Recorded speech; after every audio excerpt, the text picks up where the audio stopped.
Ja, zu deinen YouTube-Videos, aber nochmal zurück. Ja. Wann ging es da los? Wann hast du angefangen, diese YouTube-Videos zu machen? Das Jahr ungefähr. Das müsste 2012, 2013 gewesen sein. Ne? Und ja, ich war da auch begeistert bei der Sache. Es ist sehr, sehr schade, dass von diesen Videos so gut wie keine Videos mehr da übrig geblieben sind. Es gab damals ein Problem auf YouTube, da hatte wohl einer seine Rechte an dem Musik, an dem Intro, das ich damals angespielt habe, angemeldet, obwohl ich, bevor ich es verwendet habe, genau darauf geachtet habe, dass es auch lizenzfrei ist. Ne? Aber mir wurde das alles zu heiß und man weiß ja auch nie, wie das dann endet. Und dann habe ich so in so einer Nacht- und Nebelaktion alles gelöscht, hatte nichts gespeichert. Das tut mir natürlich sehr leid im Nachhinein, weil die Videos, es sei denn, es hat sie vielleicht irgendjemand hier noch gespeichert, gesaved, sonst sind sie verloren. Ne? Wie viele Videos waren es so in etwa, weißt du das? Das waren schon so an die 50 Stück waren es schon gewesen, glaube ich. Waren auch meine ersten Schritte damals vor der Kamera, ja. Was hast du da gezeigt? Also ich meine, für jemanden, der das jetzt quasi hört, da kann sich ja nichts drunter vorstellen. Was war das Konzept von deinem Konzept Videos? war damals über die Zeit zu erzählen, die ich als Jugendlicher miterlebt habe, Reviews zu machen über Super 8 Filme, aber auch über das digitale Medium, überwiegend auch Titel, die auf Super 8 erschienen sind, also parallel digitales Medium und Super 8. Und ja, da habe ich so meine ersten Schritte gemacht. Ne? Wie war da so die Resonanz? Also wie viele Abonnenten hast du gehabt? Und weißt du das Ich noch? glaube, so an die 200 werden es gewesen sein. Muss allerdings vorausschicken, das waren keine 200 Super 8 Abonnenten, die Sammler waren, sondern auch viele von YouTube, die digitale Medien sammelten und dann ab und zu mal reingeguckt haben, was es denn mit Super 8 so auf sich hat. Ne? Also viele junge Leute, die nicht mehr unserem Jahrgang entsprechen. Ne? Da waren so, also die Resonanz, man muss jetzt sagen, man kann so hier jetzt mit Super 8 nicht die riesen Zuschauerzahlen generieren, das geht nicht. Ja, das ist Special Interest, Genau, definitiv. Special Interest, ja. Also ich habe ja deine Videos so 2015 etwa entdeckt, als ich wieder Ja. in das Super 8 zurückgerutscht bin. Das hat mich ja auch total begeistert. Ja. Danke. Aber dann ging es ja auch nicht mehr so arg lang weiter. Weißt du noch, wann das dann aufgehört hat? Also wann bei dir der Cut kam? Der Cut kam, ich glaube vor 6 Jahren war es. Dann kam der Cut mit YouTube. Damals hatte ich die ganzen Videos gelöscht. Und da gab es auch so eine kleine Phase, wo ich halt ein bisschen langsamer gemacht habe, mir nichts mehr Neues zugelegt habe, aber niemals mit dem Gedanken gespielt habe, Super 8 wieder aufzugeben. Ja, das war niemals wieder der Fall, weil das hatte ich ja einmal erlebt schon und das tut heute noch weh. Und es gab so eine kleine schöpferische Pause, würde ich sagen, ne, die jetzt wieder vorbei ist. Genau, also da kommen wir jetzt nämlich gleich zum Punkt. Ja? Du hast jetzt wieder angefangen, YouTube-Videos Genau. zu machen auf deinem eigenen Kanal. Genau. Unter deinem Realnamen. Genau. Ja, findet man den, also Rainer Kügel. Kügel, genau. Ich werde auch unten einen Link dazu passend setzen in der Beschreibung. Ja, und wie kam es, dass du jetzt wieder Lust hattest, Videos zu drehen? Also 2 Wochen zuvor sagte ich noch zu meinem, ich nenne ihn immer Best-Sammler-Buddy, den Heiko, sagte ich noch, nee, ich mache nichts mehr, ich möchte nicht mehr. Aber es ist ja wie so oft, wenn man ständig was sagt, was man nicht mehr tut, ja, will man eigentlich dann doch wieder. Und ich bin dann einfach einem Impuls gefolgt und dann eine Parallele zum Joachim. Vielleicht habe ich ihn damals motivieren können. Definitiv. Und er hat mich motiviert. Ja, also die professionellen Videos vom Joachim, da dachte ich, Mann, eigentlich hast du ja Lust, ja, und das macht ja auch Spaß. Und Videos zu schneiden macht auch Spaß, macht mir auch Spaß. Und da bin ich einfach einem Impuls gefolgt. Das war nicht geplant. Ich habe jetzt nicht irgendwie gedacht, morgen bist du wieder bei YouTube. Nee, ich habe gesagt, jetzt bist du wieder bei YouTube. Und habe das erste Video gedreht und ja. Cool. Und wie ist jetzt dein Konzept bei den aktuellen Videos? Gibt es einen Unterschied zu dem, was du vorher gemacht hast? Mein Konzept ist es, so aus der Zeit zu erzählen, die ich mitbekommen habe. Aus der Zeit, wo Piccolo Ufer Marketing eigentlich schon dicht waren, ja, wo es die Firmen schon nicht mehr gab und man unter Sammlern die Kopien getauscht hat oder sich abgekauft hat, sich Listen verschickt hat. So, das ist so die Zeit und da habe ich so viele schöne Erinnerungen, die ich da gerne publizieren würde. Und wen möchtest du mit deinen Videos ansprechen? Sammler, ja, also Super 8 Sammler. Sehr interessant finde ich auch, dass es junge Sammler gibt, also richtig junge. Den Daniel darf ich mal grüßen, Nachname sage ich jetzt nicht, ich weiß nicht, ob es im Recht ist, aus unserer Gruppe. Das fand ich immer klasse, dass es so junge Leute gibt, die sich für das Medium auch richtig interessieren und dabei bleiben. Und ich möchte einfach meinen Teil dazu beitragen, dass diese wunderschöne Zeit nicht in Vergessenheit gerät. Ne? Wie ist denn bei dir so die Veröffentlichungsfrequenz? Also wie denkst du, in welchem Rhythmus willst du die Videos dann rausbringen? Also ich habe mir auch die Auflage aufgelegt, selber da keinen Stress zu machen. Ich glaube, so einmal in der Woche wird was kommen. Kann auch sein, dass zweimal was kommt. Und es ist auch alles immer ein Zeitfaktor. Wir machen das ja alle als Hobby hier auf YouTube. Und das darf man nicht unterschätzen. Also so ein Video, wenn es nur ein Unboxing ist, da hat man schon mal locker seine 2 Stunden weg. Ne? Und da ist eigentlich so, den Weg zu finden, ziemlich, dass der Kanal nicht einschläft, sondern lebt, aber auch nicht überfrequentiert wird, weil ich glaube, das langweilt den Zuschauer auch, wenn du da immer irgendwie dasselbe bringst. Also es soll lebendig bleiben, so ein Video pro Woche wäre schon okay. Prima. Die Videos vom Rainer, die kann ich euch auch nur wärmstens empfehlen. Ich gucke die auch total gerne, weil er auch so eine charmante Art hat zu moderieren.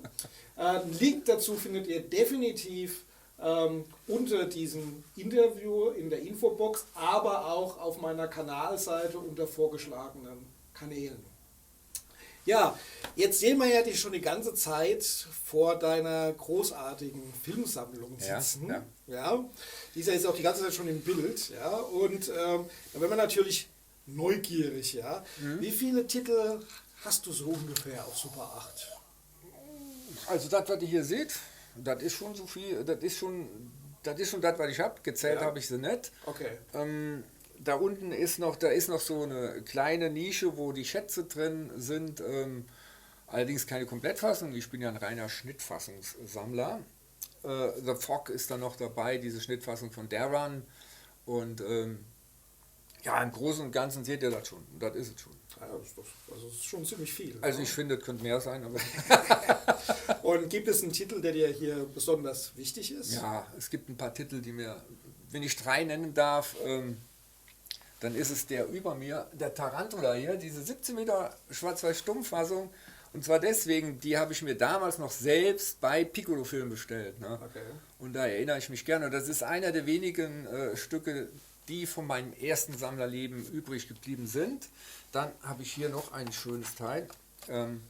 Der Schrecken vom Amazonas, 65 Meter Schwarz-Weiß-Ton-Kurzfassung. Normal gibt es ja bei uns in Deutschland nur als 3D-Fassung 120 Meter. Es gibt auch das Gerücht, dass es davon eine 120 Meter Schwarz-Weiß-Fassung in Ton gibt. Noch nie gehört. Ja. Also, und auch noch nie gesehen. Vielleicht, wenn einer was davon weiß, gerne in die Kommentare vom Joachim mir schreiben. Ich bin da ganz ohr. Und dann gibt es noch ein Stück. Neben dem Dreiteiler von Kampf der Welten gibt es hier nämlich auch, und da habe ich auch sehr, sehr lange von geträumt. Jetzt gehe ich den gerade hier suche. Gibt es ja nicht. Ah, ich habe das hier umgestellt. Egal. So, und das hier ist der Einteiler von Marketing International von Kampf der Welten. Ja, der ist auch richtig cool geschnitten. Da habe ich immer von geträumt in meinem ersten Sammlerleben. Damals ging nämlich genauso das Gerücht dass es sowas gibt. Wir wussten es aber nicht. Heute weiß man, das Marketing von fast allen Dreiteilern der späten Veröffentlichungsreihe auch so eine einteilige Schnittfassung rausgebracht hat. Ne?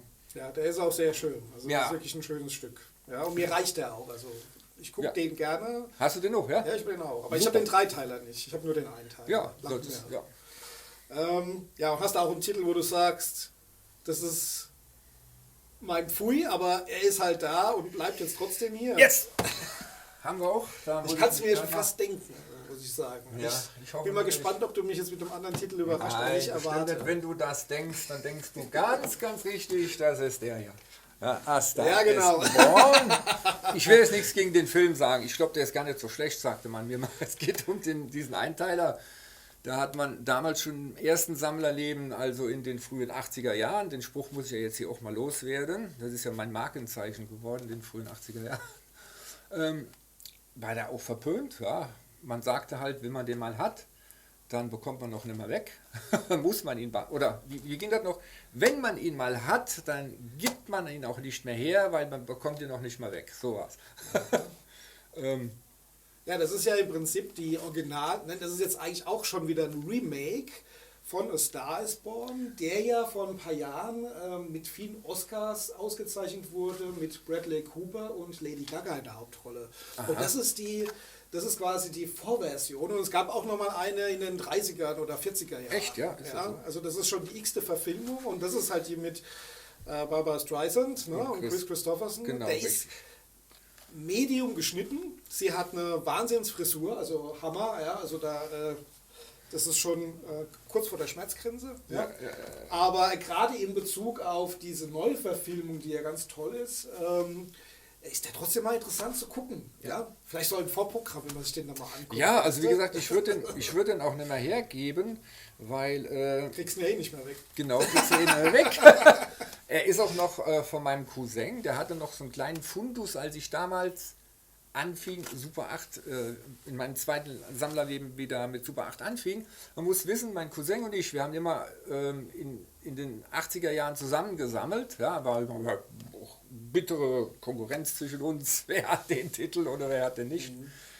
Und das ist noch so ein Stück von ihm, deswegen würde ich ihn schon mal gar nicht hergeben wollen, auch wenn der Inhalt so ist, wie er ist. Ja, dann kommen wir auch jetzt schon so langsam zum Ende vom Interview, Rainer. Ja, ging schnell. Jetzt kommt natürlich die ganz wichtige Frage, ja, die ich eigentlich mal gern zum Schluss stelle. Ja. Was macht Super 8 für dich spannend? Das kann ich mit einem Wort beantworten: Nostalgie. Ja, für mich ist Super 8 eine Zeitreise zurück in meine Kindheit, zurück in meine Jugend. Wenn ich den Projektor rattern höre, wenn ich die Cover sehe, und ich gebe es zu, ich bin ein Cover-Fetischist, ja, also wenn ich die nur angucke, dann fühle ich mich sofort an die Zeit zurückerinnert, anfangs der 80er Jahre. Und es gibt noch was Super 8 dem digitalen Medium aus meiner Sicht überlegen macht. Ja? Also ich war gestern noch hier bei einem großen Markt und schaute mir da die tollen Ultra-HD-Fernseher an. Ja, bleibt an die Spucke weg. Ne? Man sieht halt wirklich jedes Detail, jedes Staubkörnchen da. Aber es gibt eine Sache, mit der das digitale Medium nicht mit Super 8 oder mit dem analogen Filmmedium konkurrieren kann. Und das ist das Flair von dem Film und für meinen vielleicht subjektiven Geschmack auch die Farben. Die Farben, also eine schöne Aquakopie auf Super 8 mit hellen leuchtenden Farben, ist was total anderes als dieses sterile, digitale Bild, auch wenn es nahezu perfekt scheint.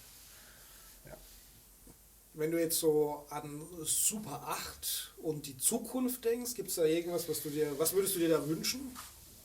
Ich würde mir wünschen, dass die kleine Fangemeinde, die es noch gibt, zusammenhält und sich untereinander austauscht. Und es gibt leider immer wieder diese Vorfälle, wo man sich untereinander betrügt, abzockt und andere Sachen, unschöne Dinge passieren, dass das aufhört und dass man sich wirklich hilft, gegenseitig hilft.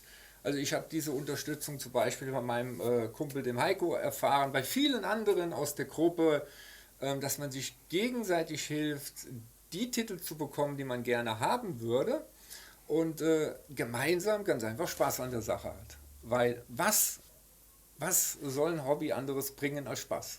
Genau. Das ist ein wunderbares Schlusswort Ja. und auch eine schöne Perspektive. Ich bedanke mich ganz arg, Rainer, für das Ich sehr, ebenso, sehr ja. nette Gespräch. Ja. Ja. Bedanke mich für eure Aufmerksamkeit und ja, wir sehen uns dann demnächst wieder auf diesem Kanal. Besucht den YouTube-Kanal vom Rainer, da könnt ihr ihn auch regelmäßig jetzt sehen. Ja. Und ich verabschiede mich. Bis zum nächsten Mal. Ciao. Tschüss.